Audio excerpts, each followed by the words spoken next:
Hi hello welcome to Telugu sports. మీకు IPL గురించి ఎటువంటి అప్డేట్స్ కావాలన్నా సరే మా Telugu sports Telegram channel link నేను డిస్క్రిప్షన్లో ప్లేస్ చేస్తాను. ఎవరైనా జాయిన్ అవ్వని వాళ్ళంటే వెంటనే వెళ్ళి జాయిన్ అయిపోండి. మీకు అక్కడ అన్ని రకాల updates, weather report, toss report, pitch report, playing 11 update, అన్ని రకాల అప్డేట్స్ మీకు అందుబాటులో ఉంటాయి. ఎవరైనా జాయిన్ అవ్వని వాళ్ళంటే వెంటనే వెళ్ళి జాయిన్ అయిపోండి. ఇంకా లేట్ చేయకుండా మనం ఇవాళ ఐపీఎల్ మ్యాచ్ అయితే మనం అనలైజ్ చేద్దాం.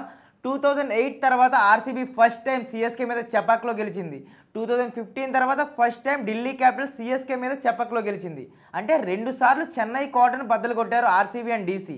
ఇప్పుడు కేకేఆర్ కూడా అదే చేస్తుందా? ఈ వీడియోలో అనలైజ్ చేద్దాం. Welcome to IPL 2025 analysis. ఇది match number 25, Chennai super kings versus Kolkata knight riders. Match వచ్చేసి చపక్లో. ఈ మ్యాచ్కి సంబంధించి ఎవ్రీథింగ్ మనం అనలైజ్ చేద్దాం. Toss factor, pitch conditions, ground statistics, head to head record, playing 11, prediction, ఇలా ఎవ్రీథింగ్ చూద్దాం. మనం ముందే చెప్పానుగా, మ్యాచెస్ వచ్చేసి చిదంబరం స్టేడియంలో చపక్లో జరుగుతున్నాయి. ఈ గ్రౌండ్లో ఇప్పటివరకు 88 మ్యాచెస్ జరిగాయి. ఇందులో ఫస్ట్ బ్యాటింగ్ చేసిన టీం 51 మ్యాచెస్లో గెలిస్తే సెకండ్ బ్యాటింగ్ చేసిన టీం 37 మ్యాచెస్లో విన్ అయింది. సో ఇక్కడ ఒక్క విషయం మనకు క్లియర్, చెన్నైలో చేజింగ్ కష్టం, పిచ్ ఇంకా స్లో అవుతుంది, బిగ్ షాట్స్ ఆడడం డిఫికల్ట్ అవుతుంది. అండ్ లాస్ట్ 2 మ్యాచెస్లో మనకు అర్థమైంది కూడా అదే. బోత్ ఆర్సీబీ అండ్ డీసీ కూడా టాస్ గెలిచింది ఫస్ట్ బ్యాటింగ్ తీసుకునే. బిగ్ టోటల్స్ ఇచ్చి సిఎస్కేను కంట్రోల్ చేశాయి. సో రీసెంట్ ట్రెండ్ ప్రకారం ఇక టాస్ గెలిచి బ్యాటింగ్ తీసుకోవడం బెస్ట్. ఒక్కసారి ఈ డేటా చూడండి. టాస్ గెలిచిన టీమ్స్ 44 టైమ్స్ మ్యాచెస్ నెగ్గితే టాస్ ఓడిపోయిన టీమ్స్ కూడా 44 టైమ్స్ మ్యాచెస్ గెలిచాయి. సో ఇక్కడ రికార్డ్ ఈక్వల్గా ఉంది. అలాగే ఈ గ్రౌండ్లో highest score Chennai super kings చేసింది 246 for 5 and lowest team total ఆర్సీబీది 70 రన్స్. చపక్లో బ్యాటింగ్ ఫస్ట్ చేసిన team average score 164 runs. So మనం toss factor and pitch report రెండు కూడా అనలైజ్ చేసాం కదా. ఇప్పుడు CSK and KKR head to head record ఎలా ఉందో ఒకసారి మనం చూద్దాం. సిఎస్కే అండ్ కేకేఆర్ మధ్య ఇప్పటి వరకు 30 మ్యాచెస్ జరిగాయి. ఇందులో సిఎస్కే 19 మ్యాచెస్ విన్ అయింది and KKR only 10 matches win అయింది. ఒక్క మ్యాచ్లో రిజల్ట్ రాలేదు. ఇక కేకేఆర్ పైన సిఎస్కే హైయెస్ట్ స్కోర్ వచ్చేసి 235 రన్స్గా ఉంది అండ్ లోయెస్ట్ స్కోర్ వచ్చేసి 114 రన్స్గా ఉంది. అలాగే సిఎస్కే మీద కేకేఆర్ హైయెస్ట్ స్కోర్ వచ్చేసి 202 రన్స్ అండ్ లోయెస్ట్ స్కోర్ వచ్చేసి 108 రన్స్. ఇప్పుడు రెండు టీమ్స్ ప్లేయింగ్ 11s ఎలా ఉండబోతున్నాయి ఒక్కసారి మాత్రం మనం చూద్దాం. కేకేఆర్ అండ్ సిఎస్కే రెండు కూడా ఈ ఐపీఎల్లో సాటిస్ఫాక్టరీ రిజల్ట్ ఇవ్వట్లేదనే చెప్పాలి. సిఎస్కే 5 మ్యాచెస్లో ఒకే ఒక మ్యాచ్ సాధించింది అండ్ కేకేఆర్ 5 మ్యాచెస్లో ఓన్లీ 2 మ్యాచెస్ స్కోర్ చేసింది. సిఎస్కేకు బ్యాటింగ్ ఇంటెడ్తో ప్రాబ్లం ఉంది. వాళ్ళ బ్యాట్స్మెన్ కాన్ఫిడెంట్గా లేరు. అశ్విన్ అండ్ జడేజా ఇది వరకు ఉన్నంత ఫామ్లో లేరు. నూర్ అహ్మద్ రీసెంట్గా ఫెయిల్ అవుతున్నాడు.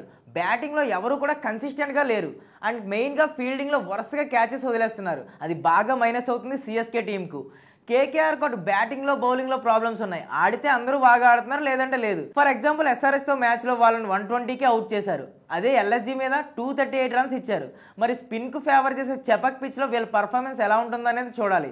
ఎందుకంటే కేకేఆర్లో సునీల్ నరైన్ అండ్ వరుణ్ చక్రవర్తి ఉన్నారు. ఇప్పుడు ప్లేయింగ్ 11లో ఏమైనా మార్పులు చేర్పులు ఉంటాయేమో చూద్దాం. కేకేఆర్ స్పెన్సర్ జాన్సన్ ఎందుకు ఎంకరేజ్ చేస్తుందో అసలు అర్థం కావట్లేదు. ఒక్క మ్యాచ్లో కూడా సాటిస్ఫాక్టరీ రెస్పాన్స్ ఇవ్వలేదు. స్పెన్సర్ జాన్సన్ ప్లేస్లో స్పిన్ పిచ్ కాబట్టి మోయిన్ అలీకి ఛాన్స్ ఇస్తే బాగుంటుంది. సో ఒక్కసారి కేకేఆర్ ప్లేయింగ్ 11 చూద్దాం. De Kock, Sunil Narine, Ajinkya Rahane, Venkatesh Iyer, Rinku Singh, Raghuvanshi, Russell, Ramandeep Singh, Moeen Ali, Harshit Rana, Vaibhav Arora. Impact బౌలర్గా Varun చక్రవర్తి వస్తాడు. ఇది కేకేఆర్ ఫస్ట్ బ్యాటింగ్ చేస్తే ప్లేయింగ్ 11 కాంబినేషన్. అదే ఫస్ట్ బౌలింగ్ చేయాల్సి వస్తే రఘువంశీ ప్లేస్లో వరుణ్ చక్రవర్తి ఇంపాక్ట్ సబ్గా దిగుతాడు. ఇక సిఎస్కే ప్లేయింగ్ 11 సంగతి కూడా చూద్దాం. చెన్నై సూపర్ కింగ్స్ ఇందాక చెప్పుకున్నట్లు అన్ని డిపార్ట్మెంట్లో కలెక్టివ్గా ఫెయిల్ అవుతుంది. రచిన్ రవీంద్ర టచ్లో కనిపించట్లేదు. డెవాన్ కాన్వే స్లో ఇన్నింగ్స్ ఆడి చేజ్ని చంపేశాడు. ధోని వస్తున్న ఇంపాక్ట్ ఇన్నింగ్స్ ఆడట్లేదు. ఓడిపోయేటప్పుడు 6లు కొడుతున్నాడు. శివన్ దూబే, దీపక్ హుడా, విజయ్ శంకర్ వీళ్ళందరూ షెడ్కి వెళ్ళిపోయిన బ్యాచే. వీళ్ళు మళ్ళీ షైన్ అవుతారా లేదా అన్నది చూడాలి. బౌలింగ్లో మహిషా పతిరానా పర్వాలేదు. నూర్ అహ్మద్ ఇంపాక్ట్ తగ్గింది. అశ్విన్, జడేజా టీంకు మైనస్గా మారుతున్నారు. ఖలీల్ అహ్మద్ ఒక్కడే కన్సిస్టెంట్గా పర్ఫామ్ చేస్తున్నాడు. ఇన్ని కష్టాలు పెట్టుకుని సిఎస్కే కంబ్యాక్ ఇవ్వాలి. ఇప్పటికీ 4 మ్యాచెస్ ఓడిపోయింది కాబట్టి ఇక పెద్దగా మ్యాచెస్ ఓడిపోయే స్కోప్ కూడా లేదు. ఇక్కడ నుండి ఓడిపోయే ప్రతి మ్యాచ్ ప్లే ఆఫ్స్కి కష్టం అవుతుంది. రచిన్ రవీంద్ర, డెవాన్ కాన్వే, రుతురాజ్ గైక్వాడ్, విజయ్ శంకర్, శివం దూబే, రవీంద్ర జడేజా, ఎంఎస్ ధోని, అశ్విన్, నూర్ అహ్మద్, అన్షుల్ కంబోజ్, ఖలీల్ అహ్మద్. ఇంపాక్ట్ బౌలర్గా మహిషా పతిరానా వస్తాడు. ఇది సిఎస్కే బ్యాటింగ్ చేస్తే ప్లేయింగ్ 11. అదే సిఎస్కే ఫస్ట్ బౌలింగ్ చేయాల్సి వస్తే మహిషా పతిరానా ప్లేయింగ్ 11లోకి వస్తాడు. శివం దూబే ఇంపాక్ట్ ప్లేయర్గా ఆడతాడు. ఇక్కడ మీరు గమనిస్తే అన్షుల్ కంబోజ్ నేమ్ను నేను ఇంక్లూడ్ చేశాను.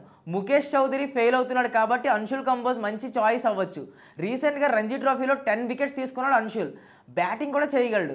చూసారుగా CSK versus KKR match prediction. ఈ మ్యాచ్లో నా ఉద్దేశం ప్రకారం సిఎస్కే గట్టిగా కంబ్యాక్ ఇస్తుందని నేను అనుకుంటున్నాను. ప్లేయర్స్ పర్ఫార్మెన్స్ రీసెంట్గా బాగోలేదు కరెక్టే, కానీ సిఎస్కే కంబ్యాక్స్ ఇవ్వడంలో స్పెషలిస్ట్. వాళ్ళ సొంత గ్రౌండ్లో వాళ్ళకు ఫెంటాస్టిక్ రికార్డు ఉన్న చెప్పక్లో సిఎస్కేని తక్కువ అంచనా వేయలేం. సో సిఎస్కే విన్ అయ్యే ఛాన్సెస్ ఎక్కువ ఉన్నాయని నా ఫీలింగ్. సో చూడాలి మరి ఈ మ్యాచ్లో ఎవరు విన్ అవుతారు. మీకు కనుక ఒకవేళ క్లియర్ ప్రిడిక్షన్ కావాలి అనుకుంటే మా Telugu sports Telegram channel link నేను డిస్క్రిప్షన్లో ప్లేస్ చేస్తాను. ఎవరైనా జాయిన్ అవ్వని వాళ్ళంటే వెంటనే వెళ్ళి జాయిన్ అయిపోండి. మీకు అక్కడ అన్ని రకాల అప్డేట్స్ అందుబాటులో ఉంటాయి.